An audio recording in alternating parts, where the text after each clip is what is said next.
Les doy la bienvenida al Expo Capital Humano 2020, Repensando la Gestión de Personas. Antes de iniciar, me gustaría darles unas pequeñas recomendaciones para que puedan disfrutar mejor del webinar. Asegúrense de estar en un lugar con buena señal de internet. Las preguntas para el ponente podrán generarlas en la sección Preguntas y Respuestas o Q&A que se encuentra en la parte inferior de sus pantallas. Y recuerden que podrán encontrar esta conferencia en la sección Entrevistas y Contenidos dentro de la feria durante todos los días de evento. Bueno, Cintia, te presento. Hoy día vamos a ver los retos laborales frente al COVID-19. Muchísimas gracias por estar aquí. Cintia, el escenario es todo tuyo.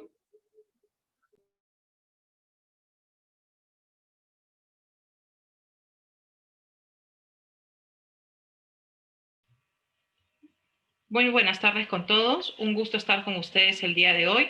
El día de hoy vamos a conversar sobre los retos laborales frente al COVID-19. Voy a compartir con ustedes una presentación.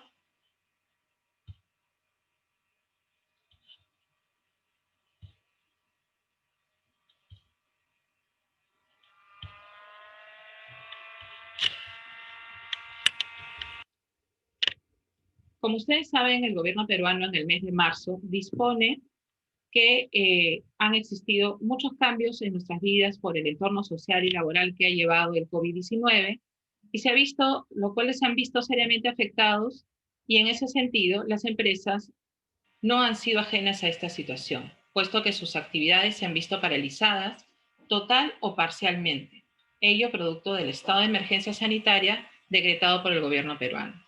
En este contexto, el gobierno, en la quincena de marzo, emitió una serie de normas que buscaban evitar el contagio masivo de la población, lo cual implicaba una menor circulación de las personas, y para tal efecto determinó que solo podían seguir en actividad aquellas empresas consideradas esenciales, permitiendo únicamente la presencia de personal necesario e indispensable para mantener el funcionamiento de dichas actividades.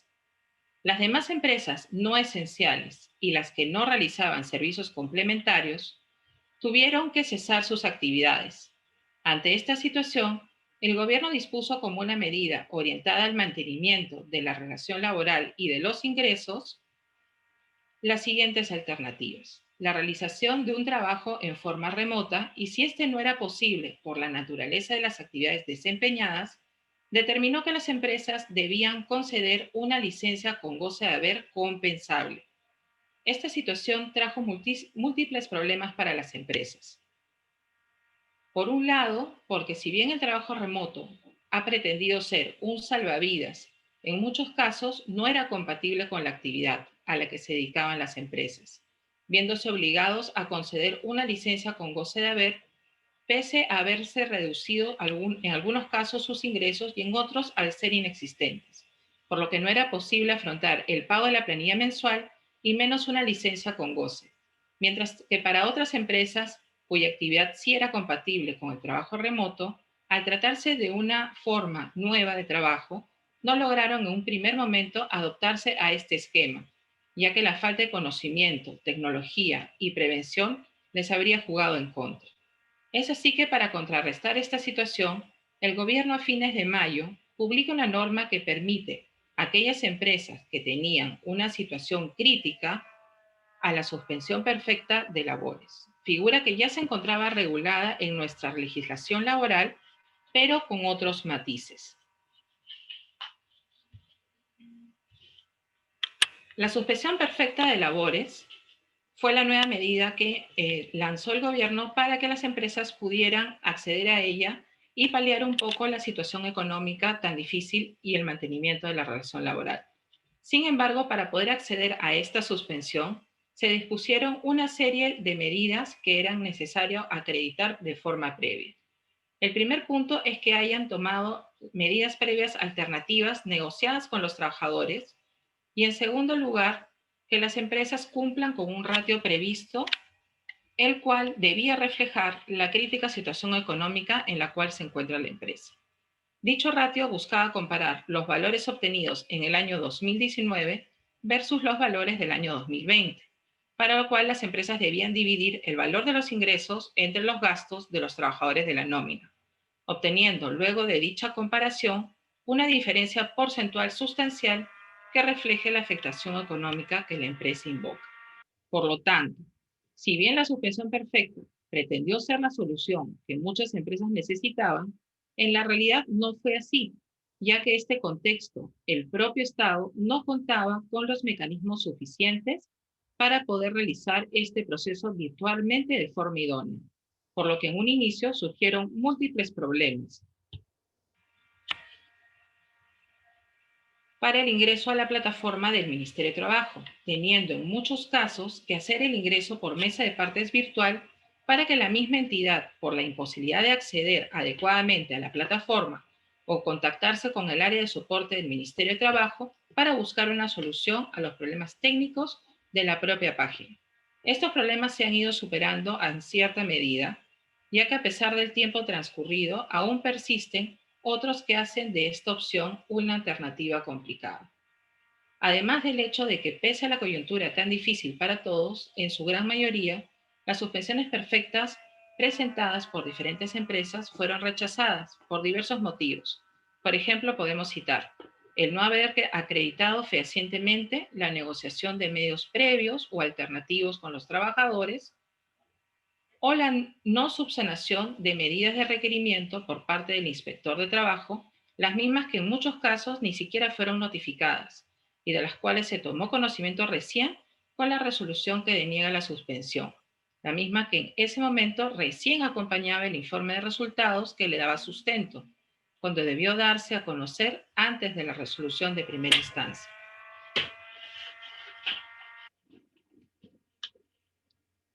Estas situaciones han llevado a concluir que la suspensión perfecta no era el mejor camino para todas las empresas, ya que existe el riesgo de que sea denegada, situación en la cual los trabajadores son automáticamente notificados de dicha decisión y la empresa tiene que proceder al pago inmediato del dinero no abonado por el tiempo transcurrido o continuar con el proceso administrativo interno ante SUNAFIL, presentando, por ejemplo, recursos de reconsideración, siempre y cuando tengan una prueba nueva que aportar para que proceda este recurso, o presentar una apelación o incluso, agotada la vía administrativa, decidir ir al Poder Judicial al proceso contencioso administrativo. Es así que en este momento surge nuestro primer reto. Buscar una alternativa de solución distinta a la suspensión perfecta, por lo que muchas empresas convinieron con los trabajadores las siguientes posibles alternativas. Otorgar licencia con goce de haber compensable con el pago de una gratificación de julio a diciembre, de forma tal que al ser un pago adicional no se viera afectada la liquidez de los trabajadores en dicho mes. Alternativa que le permita a la empresa recuperar las horas pagadas, ya que puede compensar entre ambas gratificaciones hasta 60 días en el caso del régimen general y 30 días para las pequeñas empresas. Una segunda alternativa era pactar con el trabajador la reducción de la jornada semanal para recuperar los días de licencia con goce de haber pagados al trabajador para que, por ejemplo, al haber establecido un día menos a la semana, la empresa pueda ir recuperando lo que se le ha ido abonando al trabajador por licencia con goce de haber. Una tercera alternativa, algunas empresas consideraron reducir la carga laboral mediante la no renovación del contrato de trabajo a plazo fijo de algunos trabajadores, cuya actividad aún no se había reactivado en el corto plazo. Otras empresas optaron por pactar la reducción de remuneraciones con el trabajador hasta que ésta vuelva a reactivar el sector al que pertenece. Y finalmente, otras empresas lamentablemente se han visto obligadas a liquidar sus negocios para evitar incumplir con las obligaciones laborales con sus trabajadores. De esta manera, las empresas que no optaron por la suspensión perfecta o que éstas les fue denegada han podido capear la situación en la que se encontraron aplicando una o varias medidas antes mencionadas. En este momento es que podemos hablar de nuestro segundo reto, la reactivación económica y la obligatoriedad de contar con el Plan de Vigilancia, Prevención y Control de COVID-19 y aplicar sus protocolos sanitarios. En este punto es importante recordar que el gobierno decide que la renovación económica se lleva a cabo en 4 fases, dependiendo del sector al que pertenece, en las cuales los trabajadores se irían incorporando paulatinamente al trabajo presencial, estableciendo como requisito para ello que las empresas cumplan con lo dispuesto en el plan de vigilancia. Dicho plan es un documento que establece una serie de protocolos sanitarios y que además establece la obligación de consignar en una lista e identificar cuáles son los trabajadores considerados como trabajadores de bajo riesgo, trabajadores de mediano riesgo, trabajadores de alto riesgo y trabajadores de muy alto riesgo. Esta clasificación que realiza la empresa evaluando las funciones que realizan los trabajadores implica una serie de obligaciones que se activan, por ejemplo, como la realización de exámenes para la detección del COVID en los trabajadores de muy alto riesgo, mediano y alto, o la aplicación de otras medidas específicas en caso de contacto con personas expuestas a la enfermedad. El plan de vigilancia y control debe ser registrado como un requisito previo al reinicio de las labores presenciales. Y para el caso de las empresas que ya venían prestando servicios por ser esenciales, debieron regularizar de forma inmediata y contar con el plan para continuar funcionando legalmente. Respecto al contenido del plan, el gobierno ha propuesto una serie de lineamientos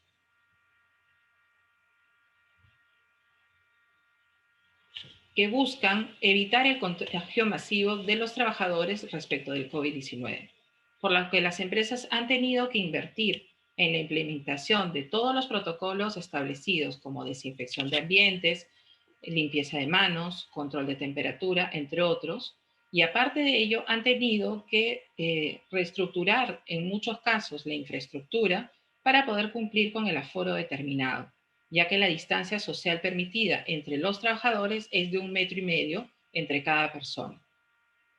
Ante esta situación, un reto importante es cómo implementar las diferentes medidas para evitar el contagio y poder así reanudar presencialmente sus actividades.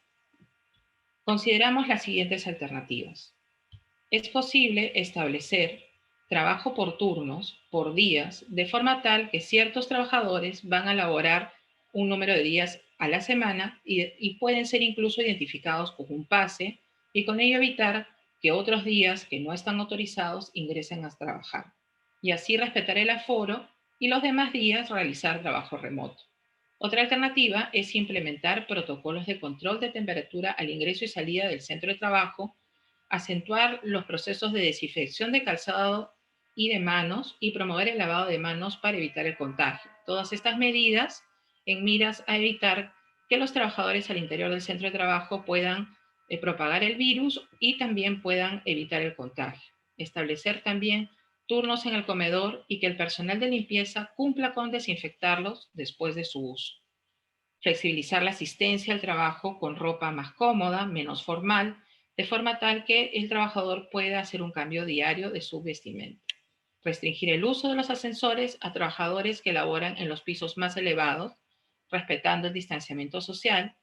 Realizar reuniones con clientes usando plataformas virtuales tipo Zoom, Meet, entre otras, no presencialmente. Finalmente, es importante entender que el COVID constituye nuestra nueva normalidad, que ha cambiado por completo nuestra realidad y que dicho cambio ha traído consigo que las empresas utilicen el trabajo remoto como mecanismo para evitar el contagio y también para realizar actividades presenciales. Es aquí que podemos hablar de nuestro tercer reto, que constituye cómo llevar a cabo el desarrollo del trabajo remoto de una forma óptima. En ese sentido, es importante mencionar que el trabajo remoto en nuestro país es prácticamente incipiente. A la luz de la normativa dada, este es muy distinto al teletrabajo ya regulado, el cual tiene una serie de requisitos de difícil implementación, por lo que a la fecha es prácticamente inexistente. Si bien es cierto que la mayoría de organizaciones no estaban preparadas para cambiar su modelo de trabajo de un día para otro, esta nueva realidad ha supuesto este difícil reto, pero creemos que si es conducido adecuadamente, puede ofrecer resultados más que satisfactorios para todos. por lo que es preciso que las personas a cargo de recursos humanos de las empresas diseñen políticas y lineamientos importantes para organizar el trabajo remoto asegurando el rendimiento de los trabajadores, ofreciendo mediante la transformación digital las herramientas adecuadas para asegurar la productividad, ya que la no presencia física del trabajador en las instalaciones del empleador no significa el incumplimiento de sus obligaciones, ya que el trabajador debe cumplir con la misma idoneidad del servicio prestado, por lo que deberá regularse lo siguiente. Sugerimos el cumplimiento de horarios de trabajo y jornada, la entrega de trabajos, la reserva y uso de información a la que puedan tener acceso y también regular el derecho a desconexión. En ese sentido, el trabajo remoto debe ser entendido por los empleadores como el desempeño subordinado de labores sin presencia física del trabajador en la empresa, con la que se mantiene vínculo laboral a través de medios informáticos, de telecomunicación y análogos, mediante los cuales se ejerce a su vez el control y la supervisión de labores. El trabajo remoto ha traído nuevas costumbres. Por ejemplo, el uso de la videoconferencia en forma masiva, el uso intensivo de tecnologías de la información, entre otros. Por lo que es importante que puedan asegurarse, por ejemplo, que la información sensible de la empresa tenga los candados de seguridad adecuados, por lo que es necesario establecer controles. Asimismo, es importante considerar las ventajas que ofrece el teletrabajo. Por ejemplo, podemos citar la mejora del rendimiento laboral, permite el alcance internacional de reclutamiento, la flexibilización del horario laboral, la reducción del tiempo en el transporte, el ahorro para los empleadores en espacios de trabajo y también permite realizar un trabajo colaborativo a través del uso de medios informáticos o digitales. Así como hemos mencionado las ventajas del teletrabajo, es importante considerar que este tiene en este momento todavía algunas desventajas. Por ejemplo, las incomodidades de los trabajadores por falta de equipos o dispositivos adecuados, problemas de conexión, así como los costos relacionados a estos, a cuenta de los trabajadores para cumplir sus obligaciones laborales, y el derecho a desconexión digital.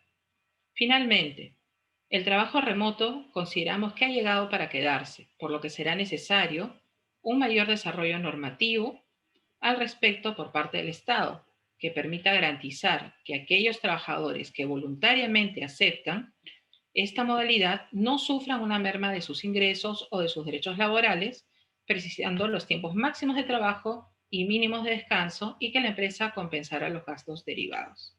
Muchas gracias.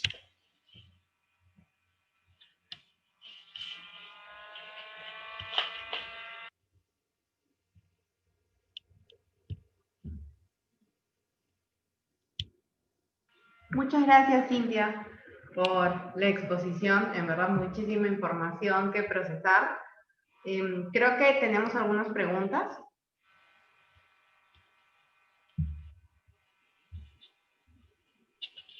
A ver.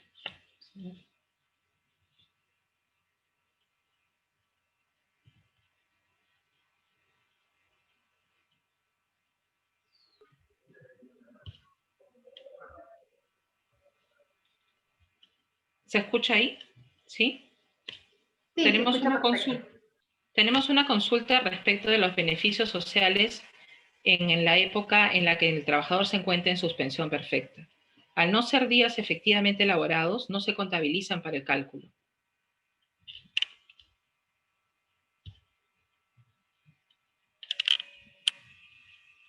No veo más preguntas. A ver.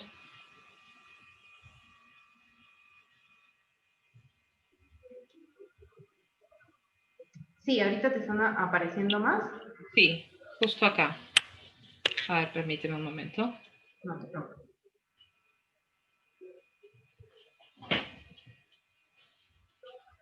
Tenemos una pregunta de Lourdes Alfaro.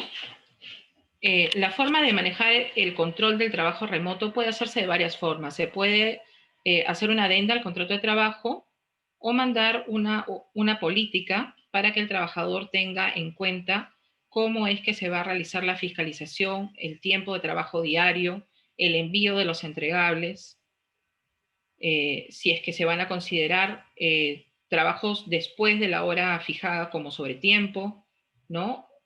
Esa sería la forma. Puede hacerse, como le digo, a través de una adenda o puede hacerse a través de una política que se haga llegar al trabajador.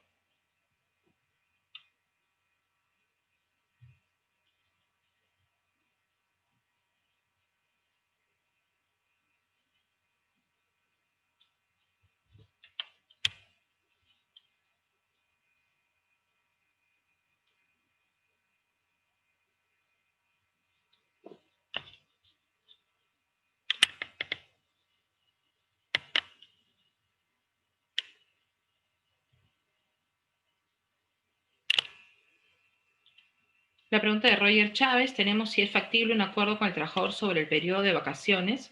Sí, es posible.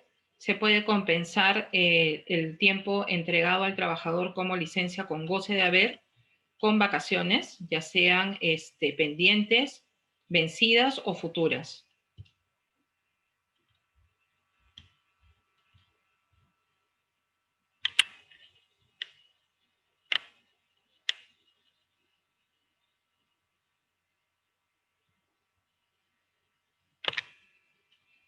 Tenemos otra consulta respecto de los cambios del trabajo remoto, si pueden ser incluidos en el reglamento interno.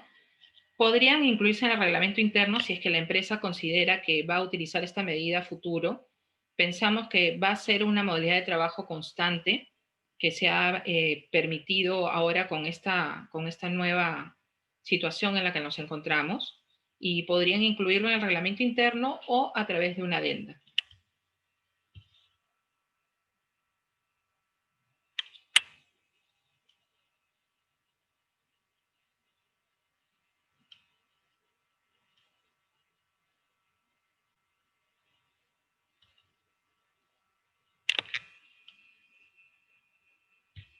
Respecto de la actualización del Reglamento Interno de Seguridad y Salud en el Trabajo, debemos señalar que sí, que efectivamente este nuevo plan de vigilancia que nos ha dado a conocer el gobierno y que todas las empresas deben de cumplir, se soporta en el sistema de gestión de seguridad y salud en el trabajo. Es muy importante tener no solamente el Reglamento de Seguridad y Salud en el trabajo, sino sobre todo el IPER y el mapa de riesgos. ¿Por qué? Porque ante una fiscalización laboral, lo primero que va a solicitar el Ministerio de Trabajo o la SUNAFIP va a ser el IPER para poder identificar cómo está tomando la empresa la prevención en riesgos biológicos, como en este caso el COVID-19.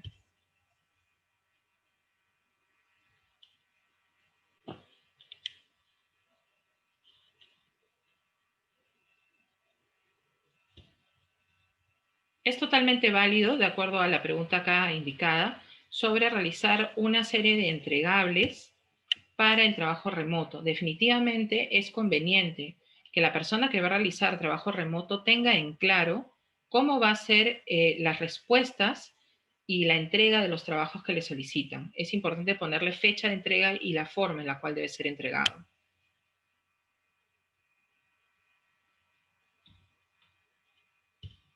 Respecto al control de ingreso y salida del trabajo remoto, es un poco difícil la fiscalización, ya que no tenemos el control huellero como ocurre en las empresas o el libro para firmar el ingreso. Sin embargo, como parte de las medidas de control, podría establecerse que el trabajador debe mandar un correo electrónico, por ejemplo, a las 8 de la mañana, si es su hora de ingreso, y con ello poder demostrar que está empezando a trabajar esa hora y también que los entregables que tenga que hacerlos puedan distribuirse a lo largo del día.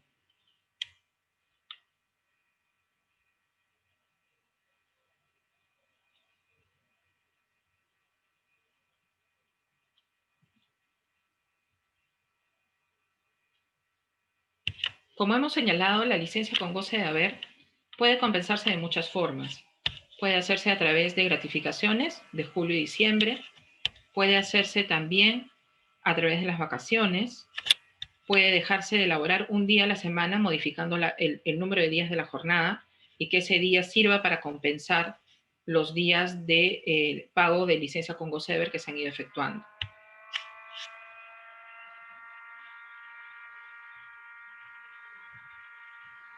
Para el cese del vínculo laboral, podría utilizarse el término de contrato, ¿no? Y también la renuncia o mutuo disenso, como se señala en la consulta.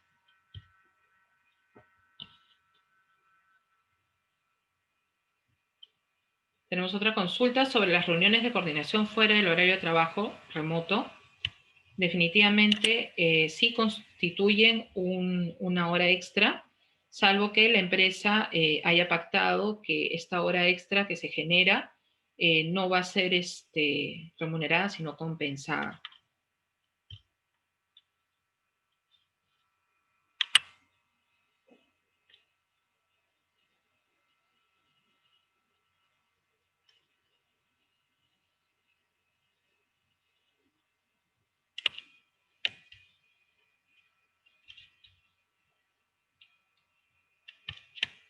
Si la empresa ha pactado una reducción de sueldo y vamos a finalizar el vínculo laboral finaliza con el último sueldo. Si es el sueldo reducido, es con ese sueldo que se hace la liquidación.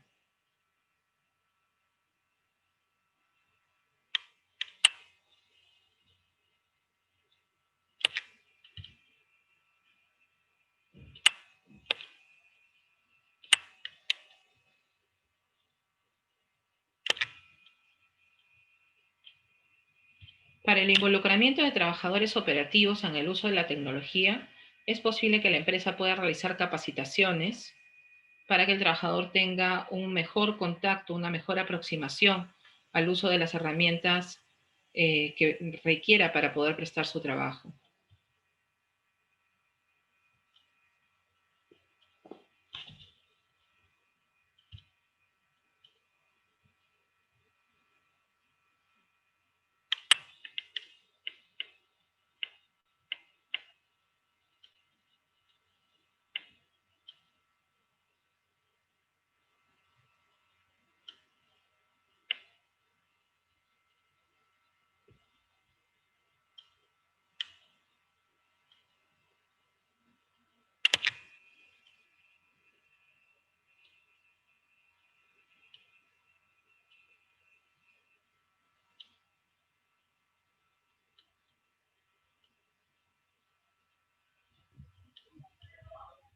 Cintia, todavía no, nos queda espacio para, me imagino, un par de preguntas más. A ver, vamos a ver.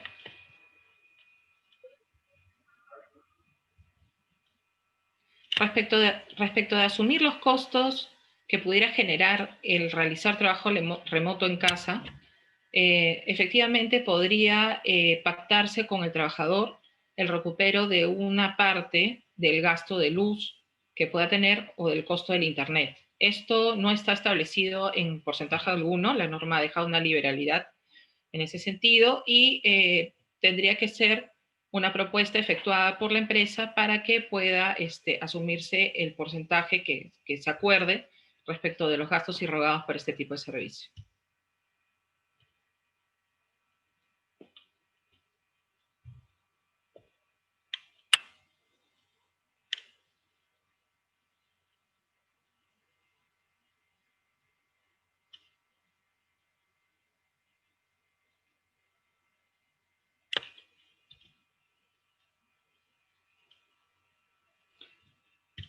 Definitivamente el trabajo remoto ya es una realidad que está funcionando para muchísimas empresas y puede ser incorporado como una nueva modalidad de trabajo una vez concluida la etapa de pandemia.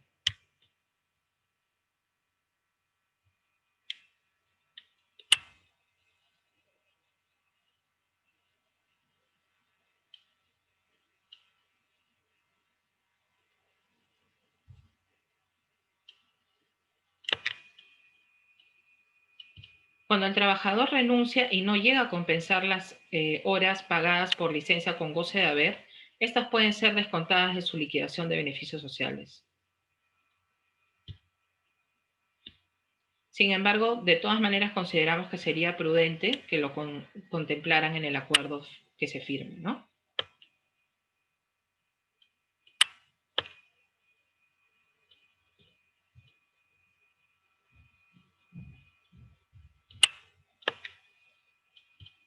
Como hemos señalado, estar haciendo trabajo remoto no implica que el trabajador que es fiscalizado no pueda continuar siéndolo por su empleador. Entonces, si tenemos un problema de incumplimiento de entregables, es posible hacerle un despido por incumplimiento de obligaciones de trabajo, pero debe estar debidamente fundamentado.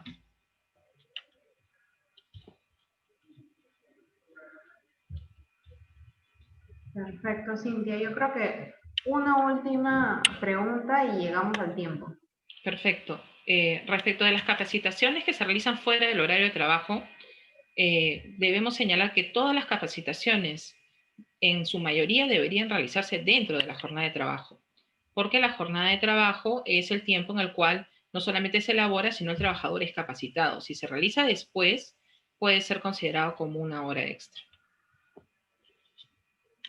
Perfecto, Cintia. Muchísimas gracias por todo el conocimiento. Realmente gracias también a nuestro público participante. Me gustaría recordarles que dentro de la feria pueden visitar los 68 stands especializados en gestión humana que tenemos. Nuevamente, muchísimas gracias, Cintia. Creo que ha sido bastante enriquecedor todo lo que nos has comentado hoy. Y nos despedimos desde InWay Coworking, donde estamos transmitiendo. Muchas gracias a todos Muchas nuevamente. gracias. Hasta luego.